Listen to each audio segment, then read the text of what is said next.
Mayang yakin 100% harta warisan Vanessa Angel jatuh ke tangannya, sindir Fuji yang dapat mobil.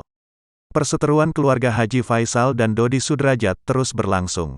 Fuji, adik dari Bibi Ardiansyah, terus mendapatkan pujian dari warganet karena telah mengasuh sang keponakan dengan baik. Namun hal tersebut berbeda dengan Mayang, adik kandung dari Vanessa Angel. Mayang malah terus mendapatkan hujatan-hujatan oleh warganet. Warganet menilai mereka ingin menguasai harta milik almarhum Vanessa Angel. Geram dengan tuduhan tersebut, Mayang, adik kandung Vanessa Angel, pun angkat bicara. Terlihat beberapa postingan instastory akun Instagram Mayang @mayang_sudrajat_1. Mayang memposting sebuah tulisan yang mengatakan bahwa 100% harta warisan Vanessa Angel akan jatuh ke tangannya. 100% harta Kak Echa akan jatuh ke tangan aku dan Dadi. Jangan lupa subscribe, share, komen, dan like ya.